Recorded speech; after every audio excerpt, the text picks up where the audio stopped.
Erev Tov, bonsoir à toutes et à tous. On a une paracha fabuleuse cette semaine. Nous, ce matin, on vient de finir donc la Masechet Megillah. Donc ce soir, on va pas parler de Gemara, on va ramener deux merveilles dans la paracha. Alors la première, il y a deux yesodot qu'on peut voir vraiment qui sont très très profonds dans cette paracha. Je vais vous les citer, après on reviendra dessus. La première chose que tout le monde connaît, c'est quand ils sont arrivés devant la mer. Excusez-moi si je recherche. Voilà. Comment il y a marqué Az Yashir Moshe Israël est à. Non, pardon, c'est dans Vayar Israël est à Yad la Gedola. Le peuple d'Israël a vu donc la main grande, là il n'y avait plus tellement de doute s'ils en avaient avant. Asher Asa Hashem Bemitzraim Vayiroam et Amonai Vayaminu Monai Moshe Avdo. Et uniquement ici, pas avant. Ici ils ont cru dans Moshe et dans Hashem. Ça, c'est le premier point très intéressant. On oublie ce qui s'est passé dans les parachats d'avant, juste la semaine dernière, dans la paracha de Bo. Et non, ça n'a pas suffi. Ils sont sortis d'Égypte. Ça n'a pas suffi. D'autres auraient dit d'Ayenu, comme on va lire dans quelques semaines. Et non, pour eux, non. Toujours pas. Ça, c'est la première question. C'est fabuleux. Il a fallu donc arriver devant la mer. Et là, Vayiroam et Amonai. Vayaminu. D'abord, ils ont craint. Écoutez bien chaque mot, comme chaque semaine, Baruch Hashem, pour les personnes qui me demandent chaque semaine de refaire un petit Dvar Torah et qui deviennent de plus en plus affûtés dans ce qu'on raconte. Donc réfléchissez bien, comme on dit à chaque fois, c'est du tamsit, c'est du concentré ce qu'on dit là. Premièrement, donc comprendre qu'il y a eu la Emouna que ici, et deuxièmement, encore une fois, je ne vous donne pas les réponses à toutes les questions parce que j'y réfléchis avec vous. Mais d'abord, Vayiroam, ils ont eu peur, et après ils ont cru. Ambigu quand même. Est-ce que c'est la peur qui engendre la croyance? C'est embêtant quand même. On croit à Hachem parce qu'on a eu un problème. Avant, on ne croit pas en lui. Ça, c'est la première question. Attention, c'est une question. Vous avez vu le point d'interrogation à la fin de ce que j'ai dit. Ça n'est qu'une question. Ne faisons pas de faux chat. Ça, c'est la première. On va y réfléchir. On va juste réfléchir à ça aujourd'hui, Baruch Hashem. Ça vous donnera de quoi parler avec les enfants, avec la famille, le Shabbat, ça, avec les proches. La deuxième question qu'on peut se poser, très intéressant, c'est un petit peu avant, on va aller en marche arrière. Donc quand ils sont dans le chapitre 14, au tout début, donc Hachem parle à Moshe, et ils arrivent donc ils ont leur char, ils partent dans le désert, ils disent ça y est, c'est bon, les vacances, tranquille, la mer, le soleil, c'est fini. Ils mettent leur rétroviseur sur le char, et qu'est-ce qu'ils voient dans le rétroviseur? Des fous acharnés, avec des cavaliers, en hurlant, avec des lances à la main, se dirigeant vers eux. Pas très très bon là, c'est pas ce qui était prévu. Et surtout que ce qui est marqué, Chazek Hachem et lève par haut. Les Avdil, Hachem, il a voulu que le film il soit au top. Il a renforcé le suspense, l'émotion, la science-fiction, en renforçant le cœur de Pharaon encore plus. Donc, tranquille, nous on a souffert tout ce qu'on a pu au niveau de l'esclavage, Arva Meot Shana, pour certains, 260 pour d'autres en Égypte. On a souffert au maximum, on est après la Saramakot, 80 voire 90% des Israël qui sont Niftarim. On sort maintenant, vraiment détente totale, on va dans le désert, et petite bagarre au début de la paracha par rapport au chemin qui a été pris. Et maintenant, qu'est-ce qui se passe? Eh ben, on dit peut-être qu'on va enfin souffler. Laura Lénon, comme toutes les fois, on ne va pas entrer dans des discussions un peu compliquées, mais chacun a en tête des expériences où le clan d'Israël a souffert énormément, et comment il est, même s'il a eu la délivrance, dans quel état il était. Et qu'est-ce qui se passe? Bon, on voit des fous qui nous courent dessus. Voilà. Et qu'est-ce qu'il est marqué juste après? Très intéressant, voilà. Un deuxième point sur lequel vous pourrez réfléchir Shabbat, pour le repas de Shabbat midi. Vous choisissez l'un ou l'autre, vous alternez selon l'énergie et la concentration des spectateurs. Qu'est-ce qu'il est marqué au passouk numéro 10? Pharaon, il crive. Vaïsou Béné Israël et Enéem. C'est fabuleux. Franchement, c'est fabuleux. Pharaon écrive, vous qui êtes tous des spécialistes de la grammaire hébraïque, qu'est-ce que ça veut dire Pharaon écrive? On aurait pensé normalement que quoi? Que Pharaon, il s'est approché des bénis Israël pour leur mettre la treha. Non. Eh ben, qu'est-ce qu'on dit ici? Pharaon, il a fait approcher. Il a fait approcher qui, quoi? C'est fabuleux. Fabuleux, fabuleux. On va y revenir après. Pour l'instant, quand même, je vais pas vous amener le repas tout cuit, tout prêt.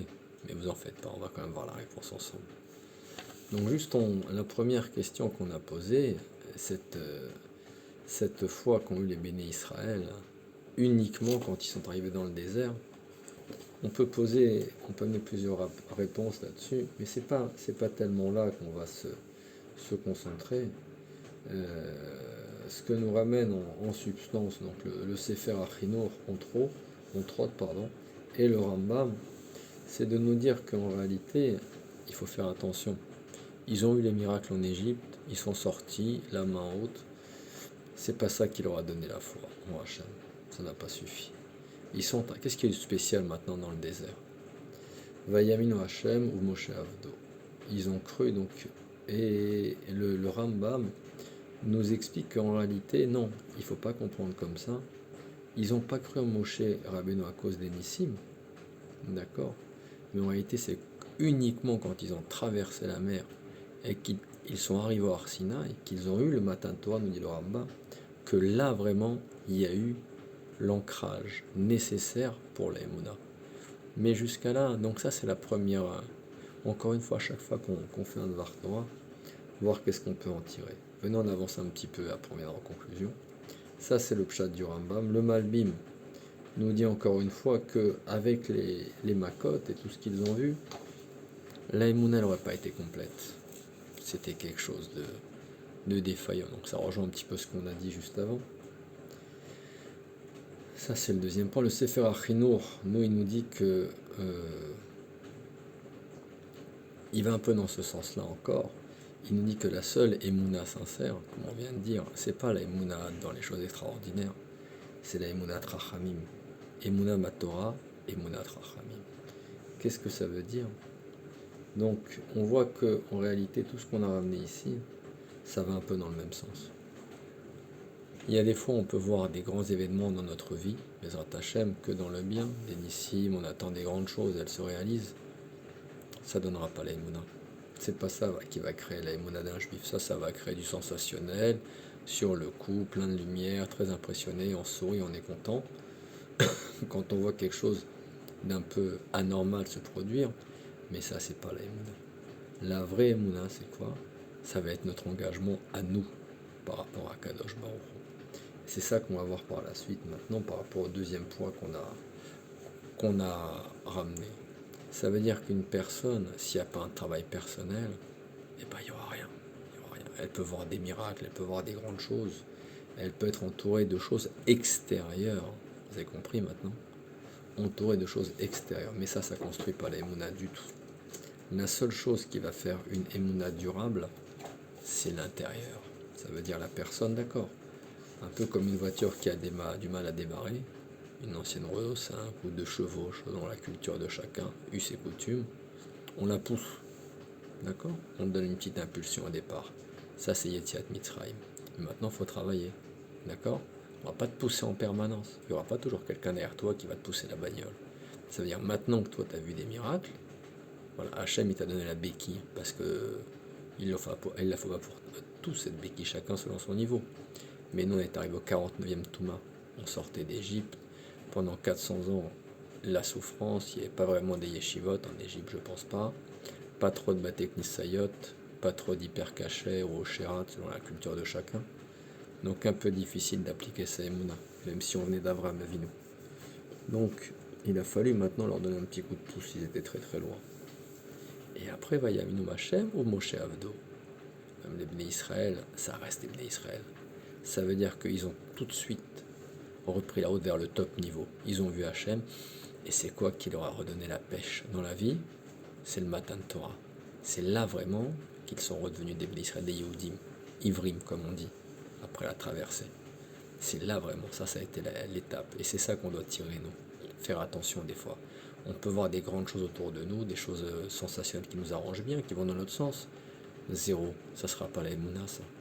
Ça, c'est une petite impulsion, une petite pichenette qui te fait ton créateur pour t'aider, parce qu'il voit que des fois, tu es un peu dans la caca.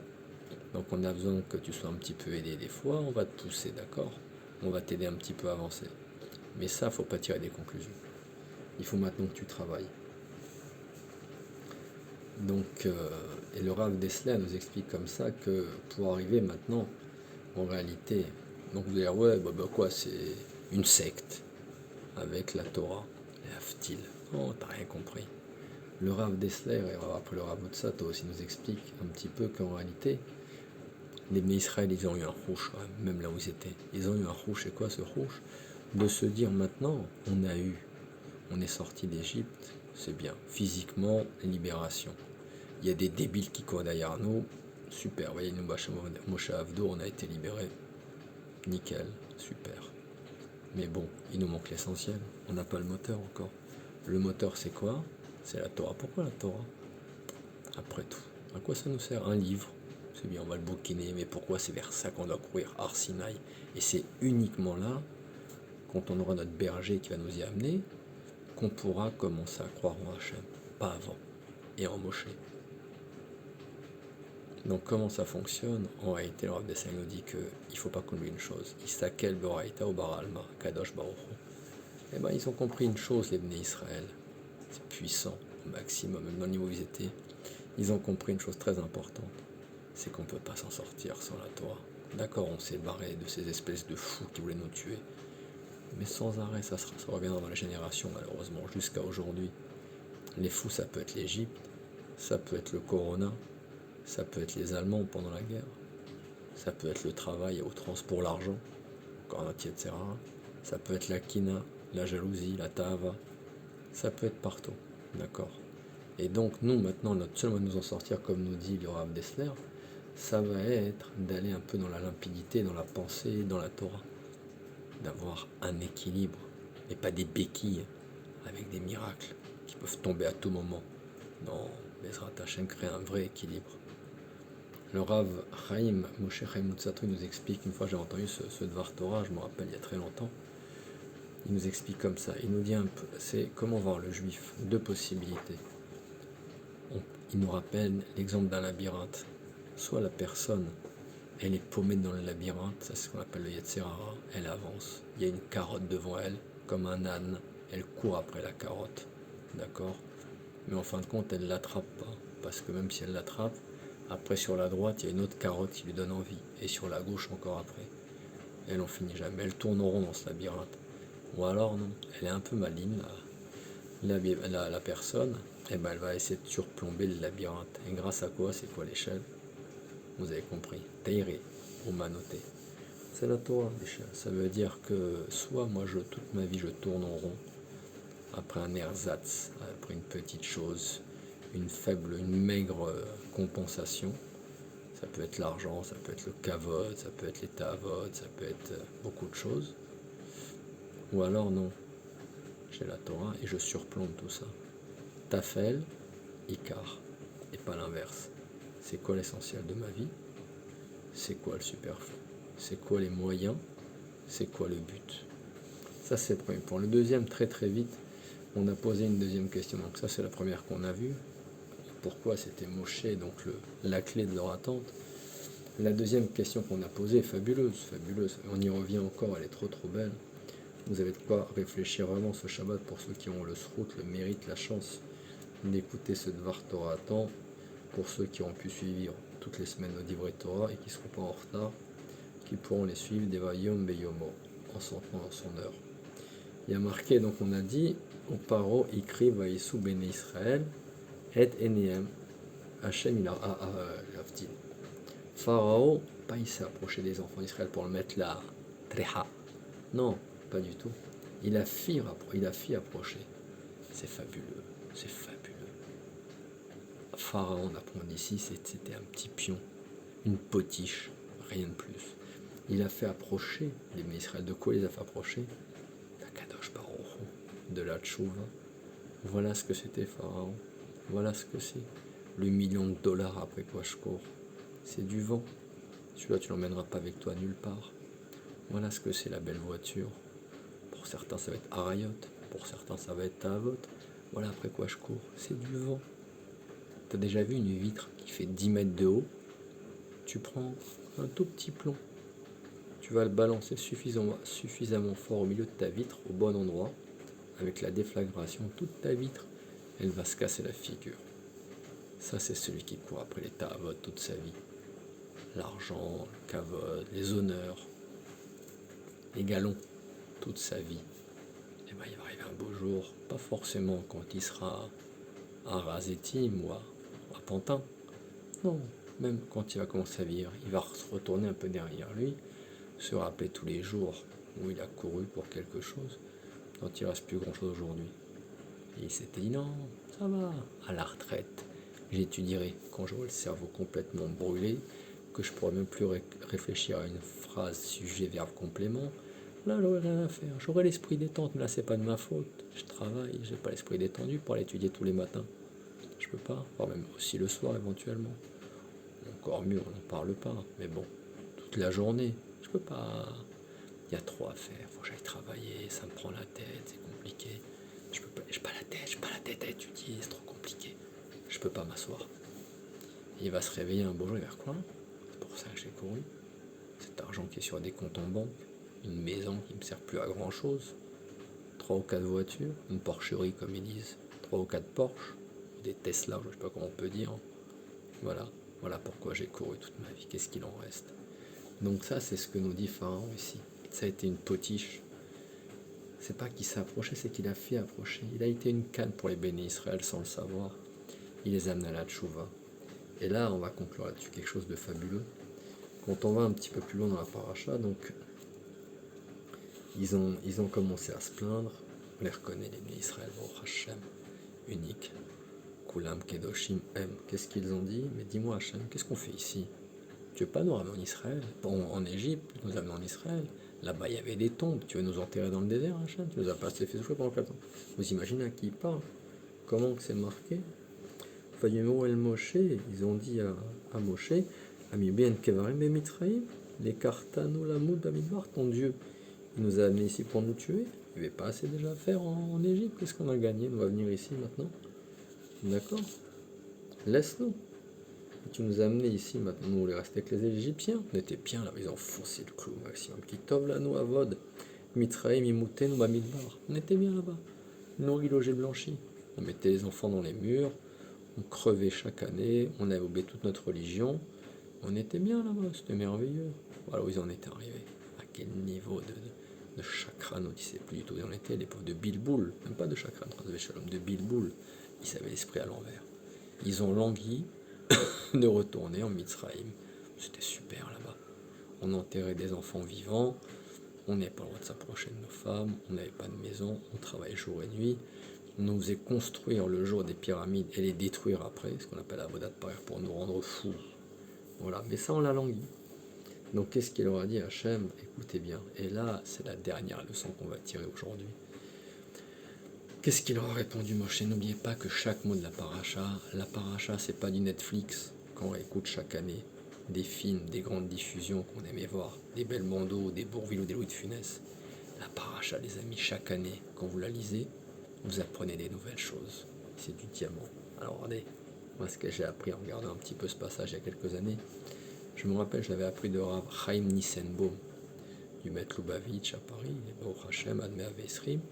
J'écoutais Sandvar Torah tous les jours à la radio quand je partais au travail. Et je me rappelle encore, c'était une merveille, un bonheur. Dans la voiture, on pouvait étudier. C'était un top. Quand on avait 1 heure de route pour aller au travail, j'écoutais Sandvar Torah, je me rappelle encore exactement. Des fois, j'étais arrivé au travail, qu'il n'avait pas fini, et ben j'attendais dans la voiture pour écouter jusqu'à la fin. Vraiment, c'était un bonheur quand j'y repense. Donc, on peut avoir des bonheurs à se rappeler de nos vacances au Club Med ou compagnie. C'est pas forcément ça qui fait la différence, mais ce qui me restait quand même plus, c'est cette période, vous voyez. Je me rappelle ces livres Torah que j'écoutais dans la voiture. Et lui, il nous disait comme ça, d'un pasouk on va apprendre toute la conduite des Bnei Israël. C'est quoi ce passage juste après? Moshe il a dit, maintenant vous commencez un peu à me... D'accord? Mollo. Mollo, maintenant ça commence à bien faire. Qu'est-ce qu'il leur a dit? Il leur a dit, va y voir chez l'âme, al tirao. Ne craignez rien. Itiatzvu. Attendez. Oru et Yeshuat. Hashem, Asha Yaselachem. Ki Asher reitem et Mitzraim. Lotosiful nirotam od adolam. Hashem ilachem, ve'atem tacharishon. Psukim, c'est de la répétition, il bégaye ou quoi là? Il bégaye, Moshe, il répète. C'est bon, c'est bon, c'est bon, c'est bon, c'est bon, n'ayez pas peur, non, restez là, n'ayez pas peur, n'ayez pas peur. Vous en faites pas, non, oubliez les Égyptiens. 10 fois, il va répéter la même chose. Il dit, voilà, c'est bon, je gère. Non, il donne des détails. Eh bien, les amis, chaque mot de ce passouk, c'est votre vie. Chacun votre vie, aussi un peu la mienne d'ailleurs. Chaque mot. On dit qu'à cet endroit-là, il y a eu 4 types de bénis Israël et qui ont pris chacun la treha à leur manière. Comment on comprend? Il leur a dit al tirao. On dit qu'il y a eu des bénis Israël qui ont eu très très peur. Et il leur a dit al tirao, itiatzvu, uru et Yeshuat Hashem, asher yaseh lachem ayom ki asher reitem et Mitzrayim ayom lo tosifun yerotam. C'est quoi l'autosifun yerotam? Il y a eu des bénis Israël qui ont dit nous on retourne en Égypte. On était bien, comme on a dit. Nourris-le chez Blanchi, il n'y a pas assez de kever en Égypte, on nous a amené ici. Pas nous enterrer en Égypte, si déjà, au pire. Donc ça, il leur a dit non, l'autosifun yerot. Oubliez ce pays, c'est fini. Ça, c'est la première catégorie. Il y a une catégorie, eux, ils ont dit on ne bouge pas. Et on va prier. Qu'est-ce qu'il leur a dit? Itiatzvu, restez là. Leolam amonai nitzav bashamayim. Ça veut dire quoi? Tenez-vous ici, comme pendant la tfila. Itiatzvu. Et vous, vous en faites pas. Vous allez avoir. Parce que vous faites partie de ceux qui ont la émouna. Donc, 4 catégories, écoutez bien. Iouch, on repart en Égypte. Emouna, ceux qui restent et qui prient. 3e catégorie, Hashem ilachem lachem, ceux qui ont dit on va se battre, ishtadlut. D'accord? Hashem leur a dit moi je vais me battre pour vous. Et une 4e catégorie qui a dit on plonge, Narshon ben Aminadav. Voilà les amis, on va conclure là-dessus rapidement. Donc ça, c'est la vie au quotidien. Il y a ceux qui ont la émouna. D'accord? La émouna, c'est moi j'ai confiance. Il y a ceux qui ont le bitachon. Ça, c'est maasit, les actions. Moi, j'agis et je sais quand je travaille, quand j'ai ma parnassa, quand je vais à l'hôpital me faire opérer, quand j'ai mon fils qui a un problème à l'école, qui est mal vu par son rave, quand avec ma femme, je peux avoir des fois des petites divergences, on va dire. Emouna Bachem. Bitachon, c'est quoi? C'est dans mon quotidien, comment je vais agir, comment je vais mettre Hachem dans ma vie, ce qu'on a dit avec Moshe. La Torah, d'accord? Comment au quotidien, c'est quoi? Ce qui me domine, je cours dans tous les sens, après l'argent, après le kavod, après le yetzer, ou alors non, je reste bien stable au sol, bien comme il faut, flexible, je m'adapte chaque jour parce que j'ai la Torah, parce que j'étudie, parce que je me rappelle. Qu'est-ce qui domine mon esprit? On pense grâce à Dieu. J'ai pas un esprit vide, juste avec des comptes en banque qui donneront rien, surtout par le cours actuel, jeu de mots. Non, je me fie pas à l'argent, ni au shekel, ni à l'euro, ni à quoi que ce soit. J'étudie au quotidien. J'étudie et je me rappelle c'est quoi l'essentiel. Donc ça, c'est bitachon dans mon quotidien. Donc il y a eu ceux qui font youch dans la vie, ils sont repartis en Égypte. Non, écoute, la vie elle est comme ça, faut travailler, c'est pas facile, on n'a pas le choix. Il y a ceux qui prient, Emouna, ils ont des épreuves, tu te calmes, parce que vous apercevrez souvent, les amis, quand vous avez un souci, vous voulez faire une ishtadlut, il faut un peu trop fort, vous voyez qu'elle donne rien. Dites maintenant stop, Hachem, tu gères mon dossier. Moi je gère ce que tu me demandes de gérer, toi tu gères mon dossier, Hachem. Ben, vous allez voir souvent ça, je vous le dis, je l'ai testé. Vous allez voir que le problème il serait beaucoup mieux que si vous aviez voulu faire trop de shtadlut, idiote.